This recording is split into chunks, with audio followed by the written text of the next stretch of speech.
Friends, welcome to the channel Simply Money. आज हम चार mutual funds small cap category के अंदर डिस्कस करने वाले हैं।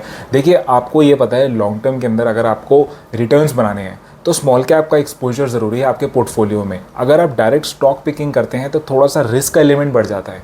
डायरेक्ट स्टॉक पिकिंग करनी है तो मे बी आप large cap and mid cap तक आप मे बी लिमिट रह सकते हैं, लेकिन स्मॉल कैप का एक्सपोजर बेस्ट है कि अगर आप म्यूचुअल फंड्स के थ्रू लें। सो दैट इज़ वन थिंग जिसके थ्रू काफ़ी लोग अच्छा पैसा बना सकते हैं लॉन्ग टर्म के अंदर। अगर हम वापस आए, हम देखें कि कौन से हम म्यूचुअल फंड्स आज डिस्कस कर रहे हैं, तो Nippon India, quant, Tata small cap and SBI small cap, जो ये सारे फंड्स हैं काफ़ी पॉपुलर हैं, अच्छे रिटर्न्स दे रहे हैं। लेकिन हम एक ट्राई करते हैं, कोशिश करते हैं कि अगर हमें कोई फ़ंड लेना है तो कौन सा ले सकते हैं। बाकी कोई सजेशन नहीं है, सिर्फ नॉलेज पर्पज से हम ये वीडियो बना रहे हैं। तो देखिए, अगर हम अपनी वीडियो पे चलते हैं तो सबसे पहले अगर हम फंड्स को देखें एज वाइज, अगर हम देखें तो ऑलमोस्ट सारे फंड्स पुराने हैं। सिर्फ टाटा स्मॉल कैप को अगर हम छोड़ दें जो कि ऑलमोस्ट 5.5 ईयर्स से है, बाकी सारे फंड्स मोर देन 10 ईयर्स से हैं। अगर हम फंड का साइज़ देखें तो देखिए, यहाँ पे AUM की बात कर रहे हैं हम, कितना एसेट अंडर मैनेज हो रहा है, कितना एसेट्स मैनेज कर रहे हैं इसके अंदर डिफरेंट हमारे म्यूचुअल फंड्स के अंदर। तो आप देखेंगे निपॉन इंडिया एक तरीके से बिग डैडी है, यानी कि उसके अंदर आप देखेंगे मोर देन 50,000 करोड़। AUM ज़्यादा होना थोड़ा स्मॉल कैप के लिए डिफ़िकल्ट होता है, लेकिन डिफरेंट स्ट्रैटेजीज़ पोर्टफोलियो या बोल सकते हैं म्यूचुअल फंड्स यूज़ करते हैं उस AUM को मैनेज करने के लिए। यहाँ पे हम देखते हैं, जैसे मैंने आपको पता है निपॉन इंडिया का बहुत ज़्यादा है, quants, SBI and Tata being a new fund, इसलिए उसका हमारा जो है AUM कम है। नाउ किस तरीके से अगर आप देखेंगे निपॉन इंडिया, क्योंकि कंसिस्टेंटली अच्छी परफॉर्मेंस आ रही है, लेकिन कैसे मैनेज कर रहा है, यहाँ पे आप देखेंगे नंबर ऑफ स्टॉक्स जो निपॉन के अंदर है क्लोज टू 202।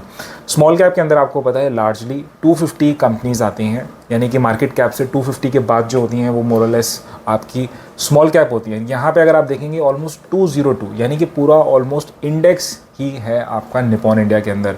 तो निपॉन इंडिया ने उसको बहुत ज़्यादा फ्रैगमेंट कर दिया है, अपना जो रिस्क है उसको भी फ्रैगमेंट कर दिया है। इसी वजह से आप देखेंगे इसका ज़्यादा AUM को मैनेज कर रहा है निपॉन इंडिया। अगर आप quant, Tata and SBI and Tata के अंदर आप देखेंगे तो मोरलेस सिमिलर काइंड ऑफ स्टॉक्स है, 50 to 60 एंड क्वांट इज़ 91। तो ये एक एप्ट नंबर ऑफ स्टॉक्स हो जाते हैं। एक एक्सेप्शन ही मैं बोलूँगा कि आपकी निपॉन इंडिया के अंदर। आगे भी हम इसको एक्सप्लोर करते हैं। सबसे पहले हम एलोकेशन यहाँ पे देखते हैं। देखिए, अब क्योंकि 202 स्टॉक्स हैं तो इसके अंदर आप सिर्फ स्मॉल कैप्स के स्टॉक्स नहीं हैं, इसके अंदर आपके पास large and mid cap. Nippon की अगर हम बात करें तो एलोकेशन में आपको लार्ज एंड मिड कैप का एक्सपोजर भी मिलता है। तो ये kind of a multi cap type fund हो जाता है हमारे पास। ऑफ कोर्स SBI जो स्मॉल कैप है उसकी एक्सपोजर सबसे ज़्यादा है। क्वांट का आप देखेंगे तो यहाँ पे अगेन, क्योंकि सारी क्वांट का एक फीचर होता है कि जनरली ये लार्ज कैप्स पे फोकस रखता है। रिलायंस जैसी कंपनी के अंदर इसके अंदर सारी ही, चाहे वो मिड है, लार्ज कैप हो, कोई सी भी हो, रिलायंस एंड जियो फाइनेंशियल्स, आगे भी देखेंगे टॉप हैवी वो वाली दो कंपनीज इसकी रहती हैं। तो यहाँ पे लार्ज एंड स्मॉल कैप का एक्सपोजर सबसे ज़्यादा है। टाटा एंड SBI के अंदर आप देखेंगे तो ये प्योर आपके स्मॉल कैप ओरिएंटेड फंड्स हैं, यानी कि आपके पास एक्सपोजर मोर देन 80% इन दोनों फंड्स के अंदर है। तो ये एक और रीज़न बन जाता है कैसे आप फंड सिलेक्शन कर सकते हैं। मान लीजिए अगर आपके पास लार्ज कैप के बहुत सारे फंड्स हैं तो आप एक फैक्टर ये उठा सकते हैं कि जो स्मॉल कैप के अंदर, जिसमें लार्ज कैप के अंदर एक्सपोजर कम है, मे बी आप वो फंड को थोड़ा सा प्रेफरेंस दे सकते हैं अगर आपको अपने पोर्टफोलियो के अंदर एक स्मॉल कैप चाहिए। अगर हम आगे बात करें रिस्क पैरामीटर्स, तो यहाँ पे देखिए डिफरेंट पैरामीटर्स। सबसे पहले स्टैंडर्ड डेविएशन, जो आपको पता है कि बेंचमार्क की डेविएशन डिवेट बताते हैं। बेंचमार्क की जो डेविएशन की वैल्यू है वो कम होनी चाहिए। यहाँ पे मार्जिनली SBI की बेटर है। बाकी सारे जो हमारे पास रिस्क पैरामीटर्स है वहाँ पे निपॉन इंडिया बेटर स्कोर कर रहा है, जहाँ पे अल्फ़ा की वैल्यू ज़्यादा होनी चाहिए, रेशोज़ की वैल्यू ज़्यादा होनी चाहिए, क्योंकि रेशो बताते हैं कि कैसे आपका रिटर्न्स आ रहे हैं, रिस्क कैसे मैनेज हो रहा है। तो हायर वैल्यू जो होती है वो अच्छी होती है, और यहाँ पे आप देखेंगे निपॉन इंडिया की बेटर है। तो निपॉन बीइंग लाइक मैंने आपको बताया कि क्योंकि उसके अंदर कंसंट्रेशन कम है, डाइवर्सिफिकेशन ज़्यादा है, लार्ज कैप का एक्सपोजर ज़्यादा है, तो इस तरीके से आपके रिस्क मैनेज हो रहे हैं। लेकिन बाकी सारे फंड्स जो हैं वो भी डिफरेंट वेज से अपने रिस्क को मैनेज कर रहे हैं। नए काम करते हैं, हम चलते हैं स्टॉक्स देख लेते हैं, टॉप 10 स्टॉक्स। तो देखिए, सबसे पहले आपका निपॉन का अगर हम बात करें तो सबसे इम्पॉर्टेंट है कि यहाँ पे क्योंकि 202 स्टॉक्स हैं, 202 स्टॉक्स अगर होंगे तो आपको पता है कि टॉप स्टॉक्स की भी एलोकेशन 2% तक नहीं है। अगर आप देखेंगे टॉप 10 में कोई भी स्टॉक नहीं है जिसकी एलोकेशन 2% से ज़्यादा हो, यानी कि कोई भी स्टॉक ऊपर नीचे बहुत ज़्यादा होगा तो बहुत ज़्यादा आपके पोर्टफोलियो पे इफेक्ट नहीं होगा। ये क्यूमुलेटिवली स्मॉल कैप कैटेगरी अच्छी करेगी या बुरी करेगी उस पर डिपेंड करता है। स्टिल आप देखेंगे सबसे ज़्यादा tube investments, then HDFC bank, जो कि लार्ज कैप कैटेगरी से आ जाता है। ट्यूब इन्वेस्टमेंट्स के बारे में हम बाद में एक बार देख लेंगे कि इसकी कैसे रिटर्न्स आ रहे हैं। उससे पहले हम क्वांट पे चलते हैं। क्वांट आपको देखिए बताता हूँ मैं कि क्वांट थोड़ा सा मोमेंटम स्ट्रैटेजी फॉलो करता है। अपने पोर्टफोलियो के अंदर जल्दी जल्दी चर्न करता है कि जिसका उसको लगता है कि मोमेंटम चल रहा है उसके अंदर वो इन्वेस्ट करता है। तो अभी के टाइम पे आप देखेंगे रिलायंस जियो ये इसके टॉप हैवी कंपनीज़ हैं, इवन दो ये लार्ज कैप कंपनीज़ हैं, लेकिन इसने ऑलमोस्ट 15% एलोकेशन इन दो कंपनीज़ के अंदर दिया हुआ है। आगे भी आप देखेंगे तो टॉप 10 के अंदर लार्ज कैप्स का एक्सपोजर काफ़ी ज़्यादा है। Hind copper, NALCO, Punjab national bank, कुछ एक लार्ज कैप कंपनीज़ हैं जो आपकी टॉप 10 के अंदर है क्वांट के अंदर।